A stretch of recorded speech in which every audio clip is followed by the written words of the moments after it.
Ahmad Sanusi. Dalam kesempatan kali ini, saya ingin memvisualisasi jurnal yang telah saya susun yang berjudul Wakaf. Mari kita simak penjelasannya. Wakaf adalah kegiatan memberikan suatu aset tunai maupun non-tunai demi menghasilkan lebih banyak manfaat bagi orang lain. Dalam transaksi wakaf, pihak donatur tidak boleh mensyaratkan bunga atau imbalan di dalamnya.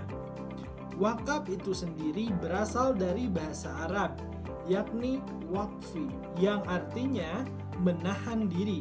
Sedangkan menurut fikih Islam, wakaf merupakan pemindahan hak pribadi menjadi kepemilikan secara umum atau lembaga agar manfaatnya mampu dinikmati oleh masyarakat.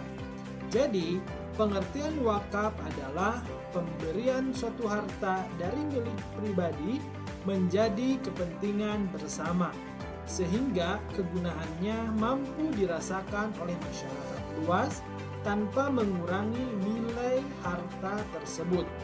Sedangkan tujuan dari wakaf adalah sama seperti bersedekah, yakni mencari pahala sebanyak-banyaknya. Namun, bedanya dengan sedekah, manfaat wakaf ini bisa dirasakan oleh orang banyak, sehingga pahalanya senantiasa mengalir meskipun pemberi wakaf atau wakif telah meninggal. Contoh wakaf yang sering dijumpai yakni seperti wakaf masjid, wakaf properti, wakaf sarana dan prasarana pendidikan, dan lain sebagainya. Lalu terdapat dasar hukum wakaf yang merujuk pada Quran Surat Al-Hajj ayat 77 dan Quran Surat Ali Imran ayat 92. Dasar hukum wakaf di Indonesia dituangkan dalam Peraturan Pemerintah Nomor 42 Tahun 2006 terkait pelaksanaan Undang-Undang Nomor 41 Tahun 2004 secara hukum positif wakaf. Dalam Undang-Undang Perwakafan membentuk Badan Wakaf Indonesia atau disingkat dengan BWI yang bertugas sebagai lembaga negara independen dalam mengurus, mengelola, dan memajukan wakaf di Indonesia. Lalu terdapat manfaat wakaf. Hikmah wakaf tak hanya mengenai aspek spiritual saja, tetapi aspek lainnya juga berpengaruh. Selain itu, manfaat wakaf tidak hanya dirasakan oleh pemberinya saja, namun juga masyarakat luas. Selengkapnya, tentang wakaf adalah sebagai berikut. Manfaat wakaf antara lain, yang pertama, mendapatkan manfaat secara religius. Memperoleh manfaat di sisi spiritual merupakan manfaat wakaf yang didapatkan pemberi wakaf atau wakif. Faktanya, manfaat dari aset atau harta wakaf bersifat kekal. Apalagi jika objeknya terus digunakan oleh khalayak umum, sehingga pahala pemberi wakaf mengalir deras dan terus menerus, meskipun sang wakif telah meninggal. Manfaat yang kedua, meningkatkan hubungan persaudaraan. Dari sisi pemberian dan penerimaannya, manfaat wakaf adalah mampu meningkatkan hubungan persaudaraan. Pemberi wakaf bisa membantu banyak orang melalui harta yang diwakafkan. Sedangkan masyarakat merasa diuntungkan dengan adanya bantuan tersebut. Akhirnya hikmah wakaf bukan hanya dirasakan masing-masing individu penerima atau pemberi saja, melainkan juga hubungan kemasyarakatan secara menyeluruh. Manfaat yang ketiga yakni membantu pihak-pihak kurang beruntung. Manfaat wakaf berikutnya adalah membantu pihak-pihak kurang beruntung daripada kita, baik bentuknya wakaf produktif atau konsumtif. Wakaf konsumtif dapat membantu masyarakat miskin memenuhi kebutuhan sehari-harinya. Sedangkan wakaf produktif dapat membantu meningkatkan taraf kesejahteraan hidup. Yang keempat, Terdapat manfaat wakaf yakni sarana membangun kepedulian sosial. Terakhir, manfaat wakaf adalah sebagai sarana membangun kepedulian sosial sebagai seorang makhluk sosial. Namun, manusia memerlukan kepedulian agar bisa berfungsi secara maksimal dalam masyarakat. Konsistensi dalam memberikan wakaf akan membantu Anda membentuk kepedulian lebih tinggi baik secara sosial maupun spiritual. Lalu terdapat jenis-jenis wakaf. Wakaf terdapat beragam sekali bentuknya. Selengkapnya tentang jenis wakaf adalah sebagai berikut. Yang pertama berdasarkan objeknya.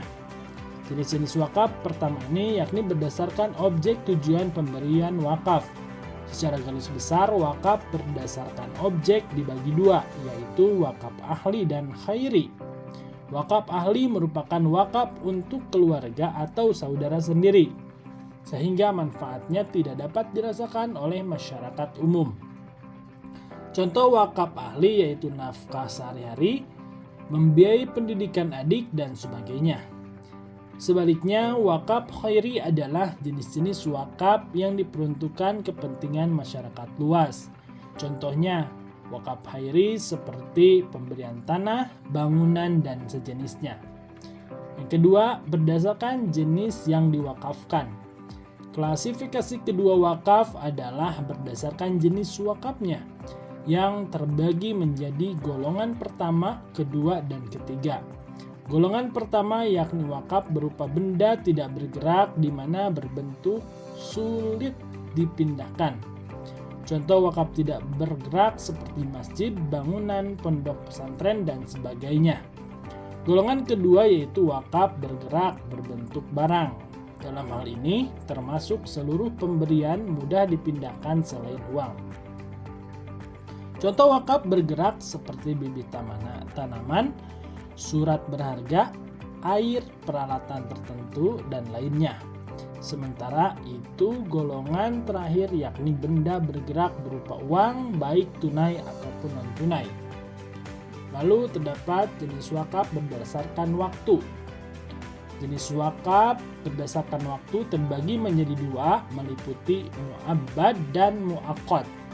Waktu mu'abbad merupakan wakaf yang diberikan tanpa batasan waktu sehingga memberikan atau pemberian tersebut digunakan selamanya oleh masyarakat. Contoh wakaf adalah masjid, fasilitas umum, dan sebagainya. Sementara itu, wakaf mu'aqqad adalah wakaf yang pemberian hak guna terbatas. Contoh wakaf mu'aqqad misalnya bantuan pasokan makanan, konsumsi, dan sebagainya. Wakaf mu'aqqad umumnya bersifat konsumtif, bukan wakaf produktif. Yang keempat, jenis wakaf berdasarkan pemanfaatannya. Jenis wakaf ini adalah berdasarkan pemanfaatan yang terbagi menjadi wakaf tunai dan produktif. Wakaf tunai merupakan wakaf yang manfaatnya mampu dirasakan secara langsung oleh masyarakat. Contoh wakaf tunai seperti masjid, uang, kendaraan, pondok pesantren, dan sebagainya. Sedangkan wakaf produktif ialah jenis-jenis wakaf dengan wujud tidak secara langsung maupun dinikmati masyarakat, melainkan dikelola terlebih dahulu dalam aktivitas produktif. Contoh wakaf produktif seperti modal dalam kegiatan produksi, scholarship, beasiswa, aktivitas sosial, dan semacamnya. Lalu terdapat syarat dan rukun wakaf. Sebelum Anda menerapkannya, ketahui terlebih dahulu syarat dan rukun wakaf menurut hukum wakaf. Selengkapnya tentang syarat dan hukum wakaf adalah sebagai berikut. Syarat wakaf adalah hal-hal yang dipenuhi sebelum melakukan wakaf. Berikut merupakan syarat wakaf antara lain adanya wakif. Wakif adalah pemberi wakaf. Seorang wakif harus berakal sehat, mempunyai harta, tidak berada di bawah pengampuan hukum, dan merdeka. Yang kedua, harta atau mauquf. Berikutnya, syarat wakaf adalah harta atau mauquf di mana aset yang diberikan sebagai wakaf wajib mengandung nilai benda halal berwujud nyata dan sebelumnya dimiliki oleh wakif atau sebelum dipindah tangankan. Yang ketiga, terdapat syarat wakaf mauquf alaih. Mauquf alaih adalah penerima harta wakaf baik perorangan atau badan tertentu. Penerima wakaf harus secara tegas mengikrarkan wakaf dipergunakan untuk kepentingan umum dan ibadah dan mampu menjelaskan rencana penggunaan harta mauquf. Yang terakhir terdapat sigot.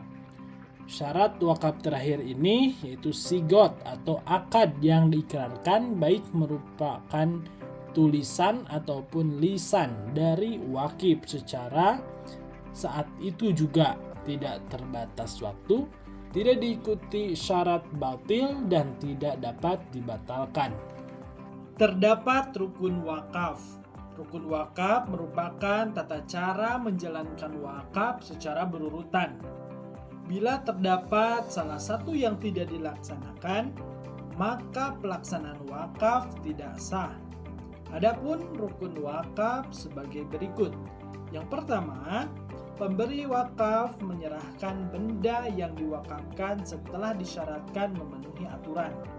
Yang kedua, wakaf diterima oleh penerima baik perorangan atau lembaga yang jelas. Yang ketiga, harta yang diwakafkan berwujud nyata dan tersedia saat akad dilaksanakan. Yang keempat, wakif mengikrarkan akad secara jelas dan lengkap sesuai keinginan wakafnya. Yang kelima, harta wakaf mutlak menjadi milik masyarakat umum dan tidak dapat diklaim kembali oleh si pemberi wakaf atau wakif. Itulah pembahasan tentang pengertian wakaf, manfaat wakaf, jenis wakaf, hukum wakaf, serta rukun wakaf dan syaratnya. Wakaf adalah salah satu sarana meningkatkan keberkahan rezeki yang kita dapatkan. Sehingga jangan lupa untuk menyisihkan sebagian pendapatan kita secara rutin untuk berwakaf.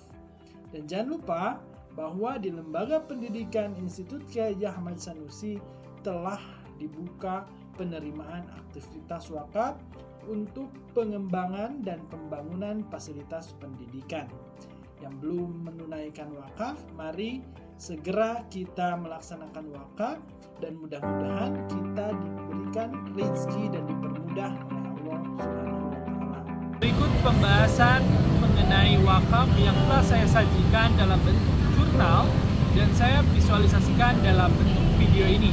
Mudah-mudahan ada hikmah yang dapat kita ambil dari pembahasan mengenai wakaf yang telah saya visualisasikan pada kesempatan kali ini. Terima kasih. Wassalamualaikum warahmatullahi wabarakatuh.